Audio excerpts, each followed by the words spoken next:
What's up, everybody? Welcome to the 2300 Gear Jammer channel. We're back from the dyno and it still runs, so that's a pretty good thing.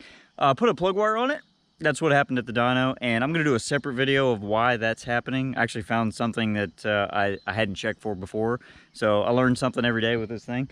Now with the new plug wire, 24, 25 PSI, it seems to pull pretty clean all the way through whatever RPM I want to take it to, so seems to be okay. And if you saw it before, I did a poll where people could vote for whether we go to the track or the dyno first. The #1 pick was go to the dyno, which we did. Meh. The #2 pick was going to the track, though. That'll be way more fun, and it's going to give us another opportunity to do a t-shirt giveaway, which our buddy Matt Fox absolutely crushed it on the dyno guess. So he guessed exactly 353, and when I asked him, I said, because he didn't have any information other than what was in the videos, I hadn't talked to him, so I asked him, I said, how'd you do it? And he said, well, I picked this number, and then every time you said it's going to be a low number, he would drop it down. So he got down to that, and he said he made it flow from his fingertips, and he hit it right on the button. So we'll see if he can go 2 for 2 on going to the track. So the track's going to be a little bit trickier. We're trying to guess the time because it's a whole lot more stuff happening with that one, but we'll get into that. We're going to do a walk around video today. We'll talk about the car. I'm not going to do part numbers for this until we have the car completely lined out and we're at the track. I prefer to put that stuff with it in case something changes. But I did a walk around video for the Ranger. It was like 15 minutes of me complaining about how dumb walk around videos are. So here we go. All right, so we'll hit all the big stuff right off the get-go. It's an 87 Mustang coupe, and all of the stuff like the suspension parts is all normal bolt-on stuff that you can get for any Fox body Mustang. D&D front suspension, and a lot of this stuff, because I didn't have any money when I was doing it, it is literally cobbled together or was used on eBay or broke. Like the K-Member, for example, I got at a car show, and it was their display one, so it didn't work at all. It was awful. I had to grind, and like it was just terrible. So that's how a lot of this car was done. I didn't have enough money to put the thing together, so I've done the best I can. But cooling system stuff is like the radiator's normal drop-in Fox body Mustang. Water pump is a Measure remote mount, and it's 1 inlet, 2 outlets, which is what you would have for a V8. I kind of like to buy stuff that I can use for any project I can think of, so that's sort of where it's at. And there's a detailed view of that in I did it for the Pinto video, I think, when I was doing the cooling system for that. But what else? Next. All right, this thing is a factory block, factory crank, and a factory cylinder head. And it's all iron, nothing fancy, kind of the worst cylinder head Ford's made, probably. It's not a good one. But the connecting rods are stock length, aluminum rods. They're 5.2 rods. And the pistons are CP. If you look in the engine video I did, I cover the engine stuff a little bit more in detail, but we're just hitting the main things. The cylinder head and the block, there's aftermarket options, but I have put a lot of thought into whether I ever wanted to go that route, and I would prefer to have something that could be replaced pretty easily. I've got 15 spares of everything. The block is normal machine work. The cylinder head was hand ported by Beauport, and this one's a stage 3. He's doing CNC stuff, all kinds of cool stuff that I haven't been paying enough attention to. So maybe at some point we can talk about that. But it's got stage 3. It's a solid lash adjuster. That's a really important thing for drag racing. If it's hydraulic, when you rev the engine up and try to launch, a lot of times with the RPM that I leave at on the white Mustang, it's completely fine. Ranger's fine, none of them care. This thing's kind of sensitive, so we switched it to solid lash adjusters. Absolutely critical. Pretty big cam for these things as far as I'm concerned. 630 lift, 269 duration, so normal things. Custom intake, not a huge fan of that. It's sort of big and bulky, and it didn't really make the car any faster. So Bo did a set of factory intakes that there's a decent chance, I'm not sure if we're going to do it on this or if we try it on the Pinto.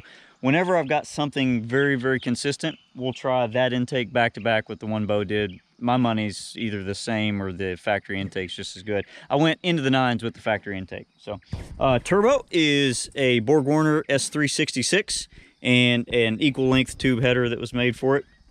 3.5-inch exhaust and flaming river steering rack. I ran a factory power steering rack that was just blocked off for a long time. Eventually, after like 15 years using it, got some tight spots in it, but that's pretty much it. It's nothing too crazy. I have a carbon fiber hood that was the very first one that this guy tried to make, so it was wrong. That's how I got it. It's a junk one. He was gonna throw it away, and I ended up buying it. Working windshield wipers, all the lights work, horn works. All right, the transmission's its own kind of separate thing. It's called a Doug Nash 4+1. All 5 gears are used at the track. It's got 1 reverse, and it's really neat. You can take it apart and you can put individual gear ratios in it, so you can change just 2nd gear or just 3rd gear. It's really helpful for those guys that are running super stockers and gassers, things like that.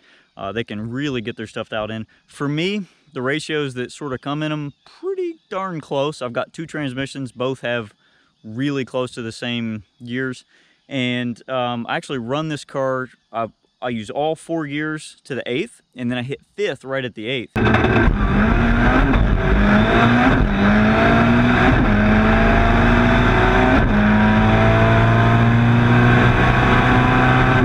So it's really cool. I can run 8th or quarter, and I just hit 5th gear if I'm in the quarter. I don't have to change the rear gear. I just hit 5th, and we're good to go. I explained the shifter before about how it's a vertical gate. It's up and back. So that's another thing that's kind of unique.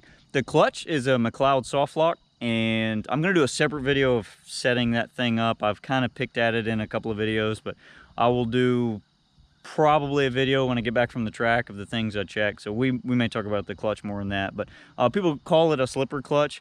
Sort of bad terminology, but the gist of it is you can control how fast the clutch locks up. So it's not that it's slipping like a torque converter would slip all the way down the track, but it's all done by timing. So you can add counterweights to it that change what RPM it completely locks up at and how fast it does it. Pretty neat with that. Drive shaft is, I think that company was Texas Drive Shaft Specialties. Somebody on Turbo Ford hooked me up with them. They did a good job. I like that. Wheels are Weld Pro Stars on everything that I've got. 15 by 10 on these. These are the tires are Mickey Thompson 28-1050 ET drag. I have a slow leak in one side, so I need to fix that at some point. And the second set of tires I've got is on an 8-inch wide wheel, and that is Hoosier QuickTime Pro. And that's a DOT tire. You got to run those when you do streetcar classes and things like that, where you got to drive around, and then without touching the car, you make a track pass. They want a DOT tire, so I have both. It's definitely faster on these. We're going to run it on both and see if we can figure out a little bit of something for each of them. So I expect these to be a good bit faster than the other tires, though. Yeah, it's got a full interior, headliner, all the dash parts, console, back seats in there. Got some nice jazzy door panels. All of my stuff's got a black interior. Both Mustangs do. And the car weighs 2865. We're going to get into that. That's going to be a pretty important thing to know coming up. So here it is. And we're going to start it up, let it idle for a couple of minutes, burn out some $30 fuel because idle videos are dumb and only second to walk around videos. And then we're going to run this thing back up to the shop, get it inside because it'll get dark shortly, and then we'll talk about the next t-shirt giveaway and all the stuff that's happening the next week and why I haven't done videos for a couple of weeks and why I'm going to be doing videos as fast as I possibly can. So we'll get into all of that. Let's get the thing running, if it'll start, and then let's...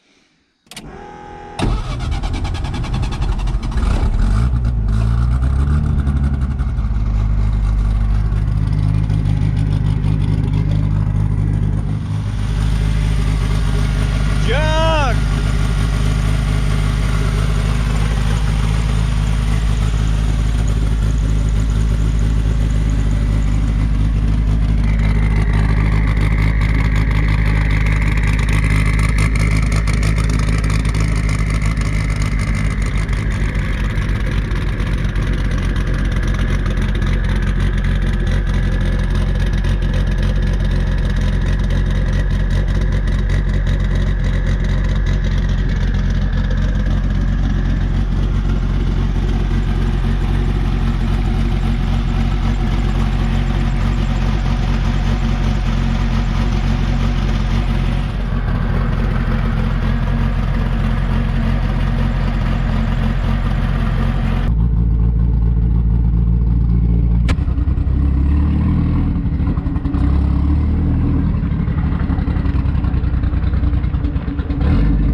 like an off-road machine.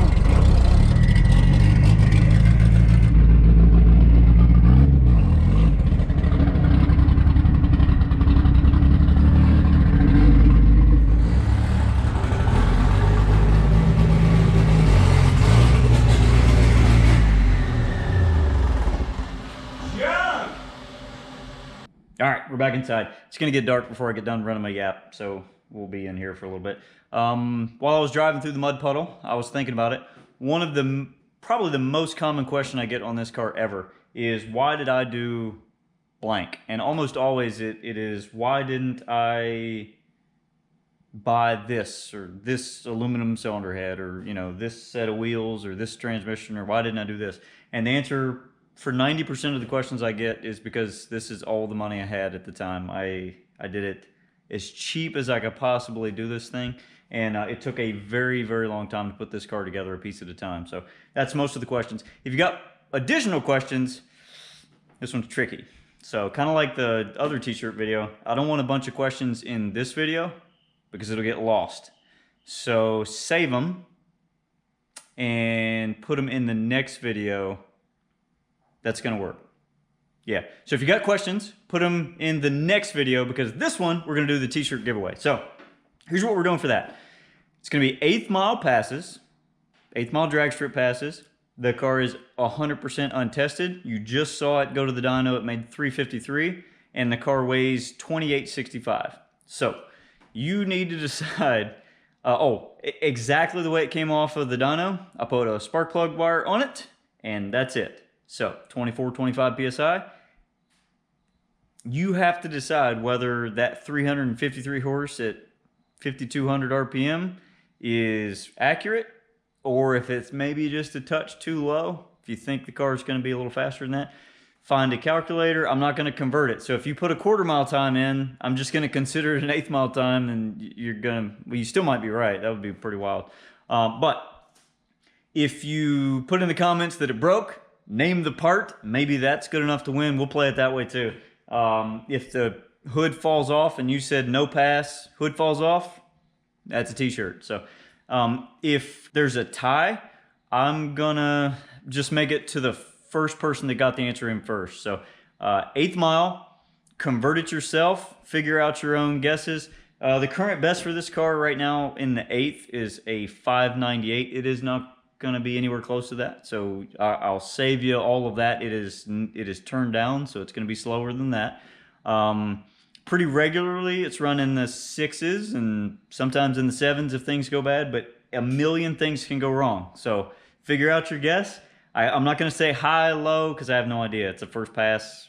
It's a lot of stuff that needs to get worked out. So put your guesses in the comments right now, and I will once again sort through all of them, and we'll see who's going to win this time.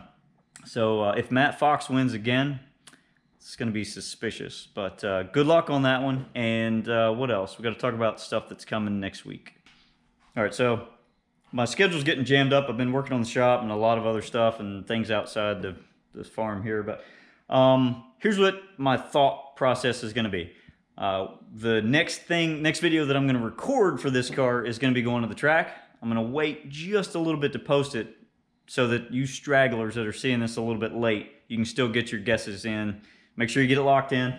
And only one comment per person, whichever one I see first. If I happen to cross the right one first, I guess. But next, though, there is the Foxtoberfest, the big Fox Body Mustang show, a car show. It was the number 3 voted thing. I only put 3 things on it, so it was going to be on there. But it's in Charlotte, North Carolina, October 15th, whatever that Saturday is. So we're going to go to that. And this car, I painted it myself in a bad garage, and I don't do body work. I just do the best I can. So I've kind of screwed up some spots, and it's sort of like a non-professional hobby that Trevor likes messing with that stuff. So I have ordered enough stuff to do this. We haven't really talked about it. I'm just going to spring it on him the next time he shows up. We're going to try to polish this turd up a little bit. And I'll go through, kind of clean it up just a little bit. It'd be the only time I ever do it. But, so, the way the videos are coming. This one, and then I'm going to wait on the track video a time or two. The next one is going to be getting this stupid thing ready for a dumb car show, because car shows are dumb. And then we're going to go to Foxtoberfest, and I got a whole bunch of friends that are coming, so that'll be a good time. Then I will post the track video.